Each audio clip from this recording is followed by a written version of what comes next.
जेके media देखने वाले सभी दर्शकों का एक बार फिर से बहुत बहुत स्वागत है। और एक अच्छी खबर सामने आई है सांबा के घगवाल इलाके से।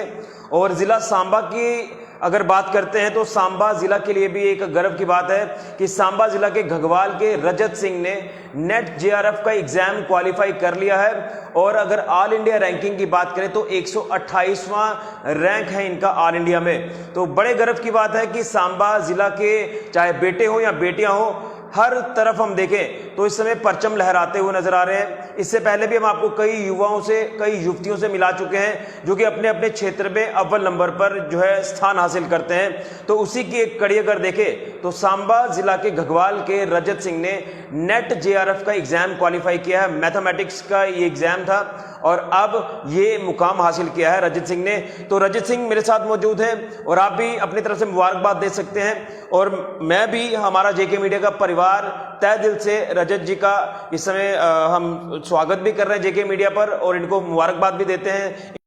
इनके पेरेंट्स को भी मुबारकबाद देते हैं क्योंकि पेरेंट्स का सपोर्ट जब रहता है तो जिंदगी में हर एक मुकाम जो है वो हासिल किया जा सकता है। तो रजत जी, सबसे पहले तो जेके मीडिया की तरफ से आपको बहुत बहुत शुभकामनाएं। और आपने net JRF mathematics exam clear किया है, 128वां रैंक आपका आया ऑल इंडिया में।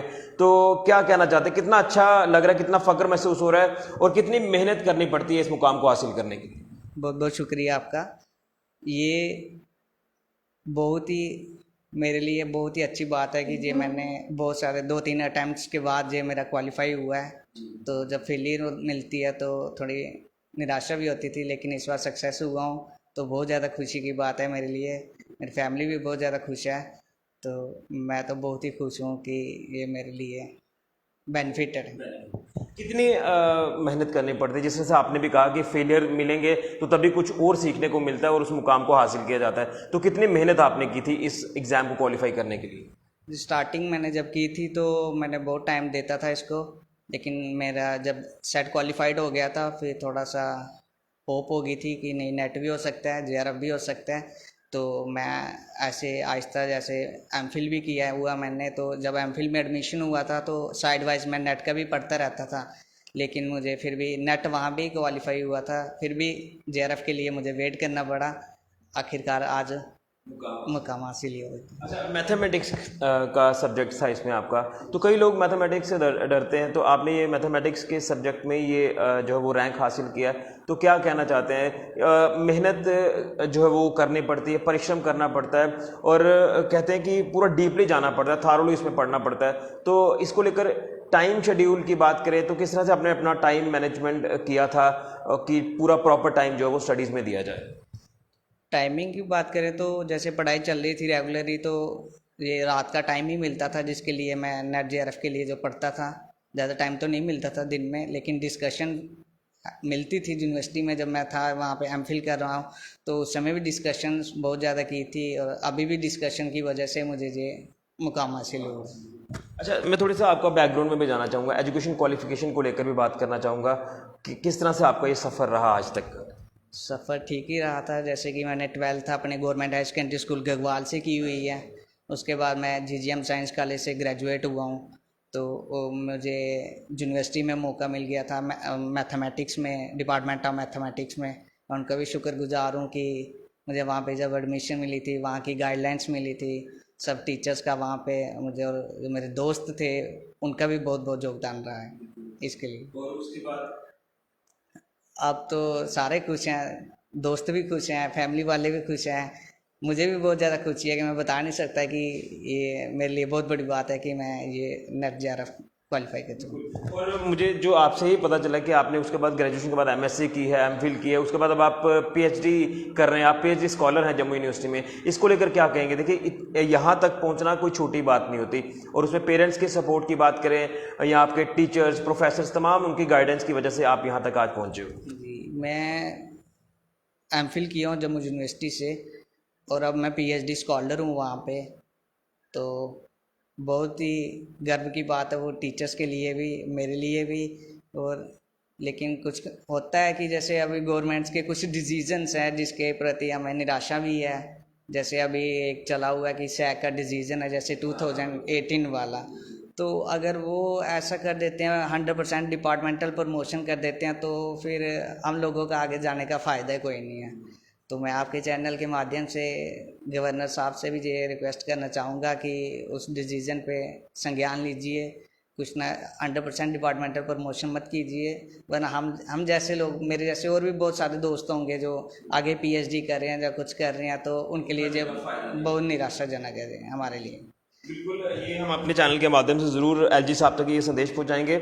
लेकिन मैं इसमें पेरेंट्स के सपोर्ट को लेकर बात कर रहा हूँ, किस तरह से पेरेंट्स का सपोर्ट आपको मिलता रहा है? क्योंकि हर कोई माँ बाप ये चाहते हैं कि उनका बेटा ज़िंदगी में एक अच्छा मुकाम हासिल करे, बेटी अच्छा मुकाम हासिल करे, तो उनकी उपेक्षाओं पर खरा उतरना कितना, ये भी एक चैलेंज रहता है और माँ बाप के लिए एक गर्व की बात होती है। तो पेरेंट्स के सपोर्ट को किस तरह से देख रहे हैं? पेरेंट्स का तो सपोर्ट हर जगह रहता है, ऐसी बात नहीं है, लेकिन मेरे केस में मेरी फैमिली, मेरे अंकल, कोई ताया जी, चाचा जी, या मेरे रिलेटिव्स, मेरे दोस्त, सबका मुझे बहुत ही सहयोग रहा है मेरे लिए। जी सर। और मैं देख रहा था अभी आपके घर पे किस तरह से तमाम रिश्तेदारों का तांता लगा हुआ था और वो मुबारकबाद देने आ रहे थे आपको। जी सर, क्योंकि उनके बिना मैं कुछ भी नहीं हूँ, मेरे रिलेटिव्स या मेरे फ्रेंड्स, बिना उनके मैं कुछ भी नहीं हूँ। उनका बहुत ही योगदान रहा है मेरी सक्सेस इसके पीछे। अच्छा, ज़्यादा तो नहीं मैं कहूँगा, लेकिन इतना सा मैं ज़रूर आपसे जानना चाहूँगा कि तमाम वो युवा युवतियाँ जो नेट जेआरएफ एग्ज़ाम क्वालिफाई करना चाहते हैं, तो उनको क्या कुछ टिप्स आपकी तरफ से रहेंगे, किस तरह से उनको स्टडी करनी चाहिए और किस तरह का स्टडी मटेरियल जो वो, चाहे वो नेट से लेना हो या कुछ भी, कोई बुक्स वगैरह जो भी रहती हैं, तो क्या उनको संदेश रहेगा? मैं उनको यही कहना चाहूँगा कि जैसे आप रेगुलर स्टडीज़ करते हो उसके लिए कि अब हमें यही क्वालिफाई करना है नेट जेआरएफ के लिए, तो थोड़ा डिस्कशन की तरफ जाएं, थोड़ा एमसीक्यूज़ होते हैं जैसे, उनको सॉल्व करने के डिफरेंट टेक्निक्स होती हैं, बुक्स पढ़नी चाहिए। तो बाकी प्रेपरेशन करने का सबका अपना अपना अलग तरीका होता है, वैसे ही मेरा भी अलग था, तो वो डिपेंड करता है कि आपको क्या करना है। लेकिन लास्ट में यही कहना चाहूँगा कि आपको डिस्कशन ज़रूर करनी चाहिए आपको दोस्तों के साथ, क्योंकि बिना डिस्कशन के ये नहीं हो सकता कुछ। बिल्कुल।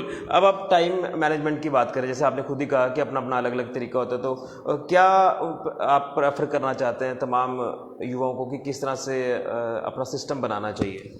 देखो, जैसे कोई रेगुलर कुछ कर रहा है, कोई पढ़ रहा है या कोई जॉब कर रहा है, कोई प्राइवेट जॉब कर रहा है, तो उनको क्या करना चाहिए कि अगर आपको कुछ अलग से भी करना है, तो जो रात का टाइम होता है वो बेस्ट टाइम होता है उनके लिए। तो आपको 3-4 घंटे अगर आप रेगुलर ही पढ़ रहे हो किसी के लिए, तो कुछ एग्ज़ाम ज़रूरी नहीं है नेट जेआरएफ, कोई भी एग्ज़ाम क्रैक करना हो तो उसके लिए रेगुलर ही पढ़ रहे हो तो 3-4 घंटे काफ़ी होते हैं। अच्छा, मैं देख रहा था आपके चेहरे को भी, मैं पढ़ रहा हूँ, कोई ज़्यादा मुस्कुराहट नहीं है, सीरियस रहते हो, ये शुरू से ऐसा है या ये स्टडीज़ का कोई प्रेशर ऐसा लगता है आपको? नहीं जी, बचपन से ही ऐसे ही है। जी सर। तो घर वाले जिस तरह से सपोर्ट करते रहे, तो कभी ऐसे होता ना कि बच्चे डिमांड करते हैं मुझे ये चाहिए, मुझे वो चाहिए, तो कोई इस साइड भी आप गए हो गई? नहीं, वो भगवान की दया से पहले थोड़ी मंदबुद्धि मिल चुकी थी कि कुछ ज़्यादा डिमांड्स नहीं थी हमारे, क्योंकि हमें पता था कि हमारी फैमिली बैकग्राउंड क्या है, हमारे उसी हिसाब से चलता था। एक आखिर में मैं ज़रूर आपसे जानना चाहूँगा, अब आपने नेट जेआरएफ क्लियर कर लिया है, तो आगे क्या कुछ आपके फ्यूचर गोल्स रहेंगे जिनको आपने अचीव करना है? टारगेट्स आपने क्या सेट किए हैं जिन्हें आपने अचीव करना है? क्योंकि पीएचडी तो आप कर ही रहे हैं, आगे क्या आपका फ्यूचर रहेगा जिसको लेकर आप पूरी तरह से इस समय संज्ञान भी ले रहे हैं? जी, आगे अभी जैसे पीएचडी कर रहा हूँ, तो इसके बाद कहीं असिस्टेंट प्रोफेसर या फिर लेक्चरर में भी और भी चांसेस मिलेंगे कहीं और, तो गवर्नमेंट जॉब के लिए प्रेफर करेंगे। तो मैथमेटिक्स ही आपने चुना, इसके पीछे का भी मैं थोड़ा सा जानना चाहूँ।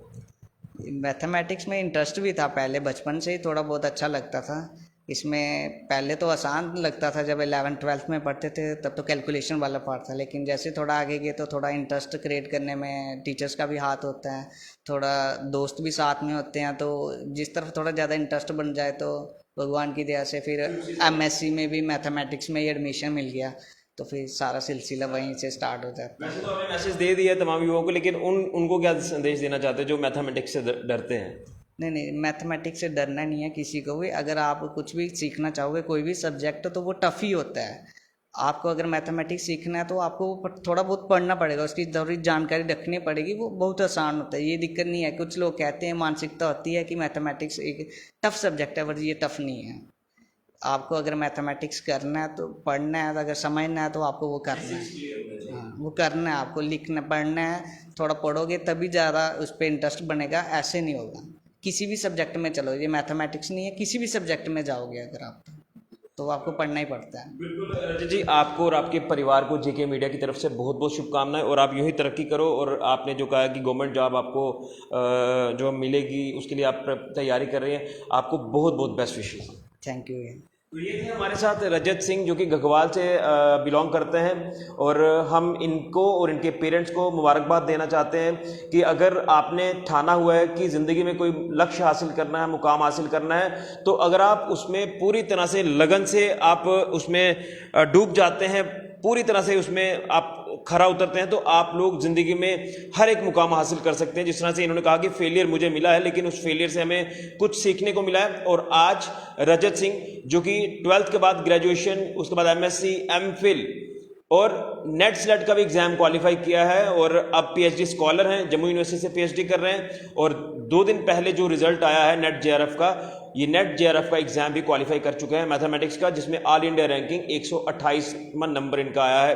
तो हम भी इनको बेस्ट विशेस देते हैं, और तमाम इनके जो फ्यूचर गोल्स की हम बात कर रहे हैं, तो वो सारे गोल्स इनके अचीव होंगे। जिस मेहनत, जिस लगन से ये आगे बढ़ रहे हैं, पूरी तरह से उसमें काम कर रहे हैं, और अपने माँ बाप का भी नाम रोशन कर रहे हैं, पेरेंट्स का नाम रोशन कर रहे हैं, अपने टीचर्स, गाइड, जो इनके गाइड हैं, जो इनके लेक्चरर रहे हैं, जो प्रोफेसर रहे हैं, तमाम जिनकी वजह से आज यहाँ तक ये रजत जी पहुँचे हैं। तो ये रजत जी आगे भी अच्छा मुकाम हासिल करेंगे, इसी की हम कामना करते हैं। तो आप भी पूरी तरह से, जो खासतौर पर युवा युवतियां नेट JRF की तरफ जाना चाहते हैं, एग्जाम क्वालिफाई करना चाहते हैं, जो टिप्स इन्होंने दिए हैं उन टिप्स को जरूर ध्यान में रखें। फिलहाल के लिए ऋषि खजूरिया, जेके मीडिया के लिए।